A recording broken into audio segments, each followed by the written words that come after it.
Hello friends, welcome to Indian study पर आपका स्वागत है। दोस्तों, आज की इस वीडियो में मैं आप लोगों के लिए मूल विधि का टेस्ट लेकर के आया हूं, जो कि आपके आने वाले एग्जाम यूपीएसआई के लिए बहुत ही ज़्यादा इंपॉर्टेंट है। वीडियो को एंड तक जरूर देखिएगा, क्योंकि लास्ट में मैं आपसे क्वेश्चन भी पूछूंगा और उसका आंसर आपको कमेंट बॉक्स में बताना होगा। साथ ही साथ इस वीडियो की पीडीएफ डिस्क्रिप्शन में टेलीग्राम चैनल का लिंक दिया हुआ है, वहां से आप प्राप्त कर सकते हैं। ये जो आपकी सीरीज है, 500 इंपॉर्टेंट क्वेश्चंस की सीरीज चल रही है मूल विधि की, तो ये उसका पार्ट 6 होगा। पहला क्वेश्चन आपको दिख रहा होगा, दंड प्रक्रिया संहिता की धारा 77 के अंतर्गत वारंट निष्पादित किया जा सकता है। तो ये किया जा सकता है भारत में किसी भी स्थान पर। चौथा ऑप्शन यहाँ पर आपका बिल्कुल करेक्ट होगा सर। निम्नलिखित में से किस वाद में उच्चतम न्यायालय ने यह निर्णय दिया कि दंड प्रक्रिया संहिता की धारा 125 सभी पर लागू होती है, चाहे वह किसी धर्म का अनुयायी हो। किस वाद ने यह कहा? तो सही आंसर आपका क्या हो जाएगा सर? मोहम्मद अहमद खान बनाम शाहनामा बानो या शाहनामा बानो बेगम, पहला ही ऑप्शन करेक्ट। विधि विरुद्ध जमाओं को तितर बितर करने का समादेश कौन दे सकता है? जल्दी बताइए। विधि विरुद्ध जमाओं को तितर बितर करने का समादेश कौन दे सकता है?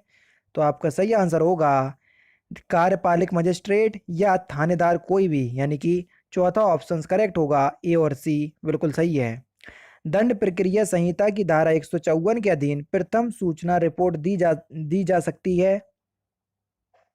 तो ये रिपोर्ट केवल संज्ञेय अपराध के संबंध में दी जा सकती है। तीसरा ऑप्शन बिल्कुल करेक्ट हो जाएगा सर। नेक्स्ट क्वेश्चन, निम्नलिखित में से कौन सा एक वाद प्रथम सूचना रिपोर्ट पर एक दिग्दर्शक वाद है? तो आपका सही आंसर होगा ललिता कुमारी बनाम उत्तर प्रदेश राजवाद, पहला ही ऑप्शन बिल्कुल करेक्ट हो जाएगा। दंड प्रक्रिया संहिता 1973 के अंतर्गत बलात्कार की पीड़िता द्वारा बलात्कार की सूचना देने पर कौन लेखबद्ध करेगा? तो कौन करेगा? सही आंसर हो जाएगा महिला पुलिस अधिकारी या कोई महिला अधिकारी, चौथा ऑप्शन बिल्कुल करेक्ट। नेक्स्ट क्वेश्चन, अग्रिम जमानत के लिए आवेदन किया जा सकता है। तो अग्रिम जमानत के लिए आवेदन किया जा सकता है उच्च न्यायालय के समक्ष या सत्र न्यायालय के समक्ष, दोनों में के समक्ष किया जा सकता है, चौथा ऑप्शन करेक्ट। नेक्स्ट क्वेश्चन से स्टार्ट करने से पहले मैं आपको बता दूं दोस्तों, अगर आप उत्तर प्रदेश के किसी भी एग्जाम की तैयारी कर रहे हो तो अनअकैडमी आप लोगों के लिए अनअकैडमी के प्लस प्लेटफॉर्म पर सारे कोर्स चलाती रहती है, ठीक है। अगर आप यूपी पीएससी कैटेगरी और यूपी ट्रिपल एससी कैटेगरी के अंदर सब्सक्रिप्शन परचेस करोगे तो आप UP PSC lower PCS RO ARO UPS UP triple SC PET लेखपाल बीईओ और ऑप्शनल कोर्स और आगामी उत्तर प्रदेश के अंदर जितने भी एग्जाम हैं आप सभी की तैयारी कर पाओगे, जो कि मुझे अनअकैडमी की सबसे खास बात लगती है। पैसा आपको एक ही सब्सक्रिप्शन के लिए देना है, तैयारी आप सारे एग्जाम की कर पाओगे, सबसे बढ़िया बात मुझे लगती है, ठीक है ना। यूपीपीएससी को अगर आप 2022 मान करके टारगेट मान करके तैयारी कर रहे हो तो ये वाला कोर्स जो है वो आपका 20 अक्टूबर से स्टार्ट हो जाएगा। रेफरल कोड इंडियन स्टडी है, ध्यान रखना जब भी कोई भी कोर्स या सब्सक्रिप्शन परचेस करो किसी भी कैटेगरी के अंदर इंडियन स्टडी अप्लाई कीजिएगा तो आपको इंस्टेंट 10% का डिस्काउंट मिलेगा, ठीक है। ये देख लीजिए दोस्तों, जो आपका मोस्ट अवेटेड वैकेंसी है लेखपाल की, जिसका कोर्स जो है वो 22 अक्टूबर से स्टार्ट हो जाएगा। इसमें भी आप एनरोल कर सकते हैं, सभी एग्जाम में आप एनरोल कर सकते हैं, कहीं भी आपको कोई भी दिक्कत नहीं आएगी, ठीक है। एक ही सब्सक्रिप्शन आपको परचेस करना है, एक ही सब्सक्रिप्शन में आपको उत्तर प्रदेश या यूपी पीएससी और यूपी ट्रिपल एससी कैटेगरी के अंदर जितनी भी वैकेंसी निकलेंगी आप सभी की तैयारी कर पाओगे, ठीक है, जो कि अनअकैडमी की सबसे खास और सबसे अच्छी बात है। जब भी कोई भी कोर्स परचेस करो इंडियन स्टडी जो आपको रेड हाईलाइट में दिख रहा है आप उसको जो है वो अप्लाई करके रेफरल कोड की जगह इंस्टेंट 10% का डिस्काउंट प्राप्त कर सकते हैं। अब देख लेते हैं नेक्स्ट क्वेश्चन। दंड प्रक्रिया संहिता की धारा 154 के अधीन प्रथम सूचना रिपोर्ट संबंधित है। तो ये रिपोर्ट किससे संबंधित है? तो ये रिपोर्ट किसी से संबंधित नहीं है, ना संज्ञेय अपराध से, ना केवल संज्ञेय अपराध से या संज्ञेय अपराध से, किसी से भी नहीं, चौथा ऑप्शन यहाँ पर आपका करेक्ट। दंड प्रक्रिया संहिता की धारा 2C/2 गा में निम्नलिखित में से क्या परिभाषित है?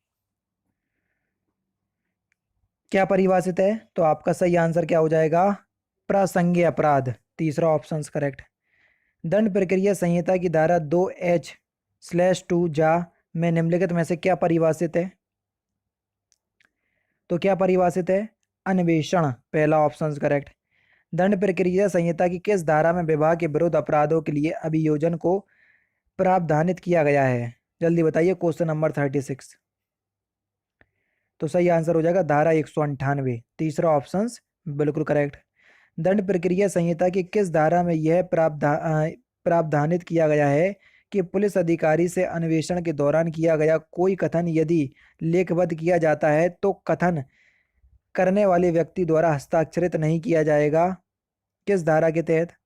तो आपका सही आंसर हो जाएगा धारा 162 के तहत, दूसरा ऑप्शन करेक्ट। निम्नलिखित में से कौन सा सत्य है? क्वेश्चन नंबर 38 में आपको बताना है। एक ऑप्शन तो आपके सामने ये दिख ही रहा होगा, बाकी की ये दो ऑप्शंस आपके ये रहे। देखो, पहला ऑप्शन पढ़ करके बता रहा हूँ कि संज्ञेय अपराध में ऐसा अपराध अभिप्रेरित है जिसमें पुलिस अधिकारी बिना वारंट के गिरफ्तार कर सकता है, बिल्कुल सही है, पहला तो बिल्कुल ठीक है। दूसरा देखो, उच्च न्यायालय में अभिप्रेरित है कि किस राज्य के संबंध में उस राज्य का उच्च न्यायालय, बिल्कुल ठीक है, ये आपके दोनों ही ठीक है, तीसरा ऑप्शन करेक्ट होगा सर। अपराधी द्वारा कारित अपराध प्रासंगिक है अथवा अप्रासंगिक जमानती है अथवा गैर जमानती है, इसका निर्धारण निम्नलिखित में से कौन करेगा? तो इसका निर्धारण जो है ये दंड प्रक्रिया संहिता करता है, यानी कि चौथा ऑप्शन बिल्कुल करेक्ट हो जाएगा। दंड प्रक्रिया संहिता की किस धारा में आर्म्स फोर्सेस, जिसको हम सशस्त्र बल के नाम से जानते हैं, के सदस्यों को गिरफ्तारी से संरक्षण का प्रावधान किया गया है? तो आपका सही आंसर हो जाएगा धारा 45 के तहत, दूसरा ऑप्शन करेक्ट। दंड प्रक्रिया संहिता की धारा 155 वन घा के अंतर्गत निम्नलिखित में से कौन अपने माता पिता के भरण पोषण के लिए जिम्मेदार है यदि माता पिता स्वयं अपना भरण पोषण करने में सक्षम नहीं है? Question number 41। तो सही आंसर हो जाएगा पुत्र एवं पुत्री दोनों, तीसरा ऑप्शन करेक्ट। एक फरार अपराधी वह अपराधी होता है जो, तो देखो, एक फरार अपराधी वह अपराधी होता है जिसके विरुद्ध धारा 82 सीआरपीसी के अंतर्गत उद्घोषणा जारी की जा चुकी हो, चौथा ऑप्शन बिल्कुल करेक्ट। लोक अभियोजन निम्नलिखित में से किसके अधीन कार्य करता है? जल्दी बताइए, लोक अभियोजक निम्नलिखित में से किसके अधीन कार्य करता है? तो आपका सही आंसर हो जाएगा जिला मजिस्ट्रेट, दूसरा ऑप्शन करेक्ट। वीडियो के लाइक का टारगेट रखता हूं सर 500 लाइक, अगर आपको वीडियो अच्छी लगे तो 500 लाइक तक जरूर पहुंचाइएगा। जमानती अपराध में यदि अभियुक्त द्वारा जमानत पेश की जाती है तो अगर अभियुक्त के द्वारा जमानत पेश की जाती है तो थाना प्रभारी उसे जमानत पर मुक्त कर देगा, पहला ही ऑप्शन बिल्कुल करेक्ट। नेक्स्ट क्वेश्चन से आपका कि बंदी को न्यायालय ले जाने व प्रस्तुत करने के लिए हथकड़ी लगाने हेतु किसकी पूर्व अनुमति लिया जाना आवश्यक है? तो न्यायालय की पूर्व अनुमति लिया जाना आवश्यक है, चौथा ऑप्शन करेक्ट। संक्षिप्त विचारण, जिसको हम समरी ट्रायल कहते हैं, में कितनी अवधि के लिए अधिकतम कारावास की सजा दी जा सकती है? तो कितनी अवधि के लिए? 3 माह से अधिक की नहीं, तीसरा पहला ही ऑप्शन करेक्ट। जीडी अथवा सीडी के प्रत्येक पृष्ठ पर किसके कार्यालय की मोहर लगी होती है? तो आपका सही आंसर हो जाएगा पुलिस अधीक्षक, पहला ही ऑप्शन करेक्ट। दंड प्रक्रिया की किस धारा में संज्ञेय अपराधों को किए जाने से रोकने के लिए गिरफ्तारी का अधिकार पुलिस को प्रदत्त है? तो आपका सही आंसर हो जाएगा धारा 151, पहला ही ऑप्शन यहाँ पर आपका बिल्कुल करेक्ट है। मुख्य न्यायिक मजिस्ट्रेट, जिसको हम चीफ जुडिशियल मजिस्ट्रेट कहते हैं, कारावास के दंड की सजा दे सकता है?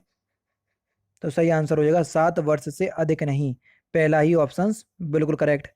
लास्ट क्वेश्चन से आपका कि अपराध अन्वेषण में डीएनए टेस्ट का क्या सिद्ध करता है? क्वेश्चन नंबर 50, डीएनए टेस्ट क्या सिद्ध करता है? ऑप्शंस आपके सामने ये रहे। तो डीएनए टेस्ट जो है ये जैविक साक्ष्यों से अपराधी की पहचान जो है वो सिद्ध करता है, तीसरा ऑप्शन करेक्ट। और लास्ट क्वेश्चन से आपका कि इस क्वेश्चन का आंसर आपको कमेंट बॉक्स में बताना होगा कि पसीना जैविक साक्ष्य के रूप में किस जांच में स्वीकार किया जाता है? तो इस क्वेश्चन का आंसर आप मुझे कमेंट बॉक्स में बताएंगे। तो दोस्तों, ये थे आपके 25 इंपॉर्टेंट क्वेश्चंस मूल विधि के, जो कि मैंने आज की इस वीडियो में आपको कंप्लीट किए। पीडीएफ बिल्कुल फ्री ऑफ कॉस्ट डिस्क्रिप्शन में टेलीग्राम चैनल का लिंक दिया हुआ है, वहां से आप प्राप्त कर सकते हैं।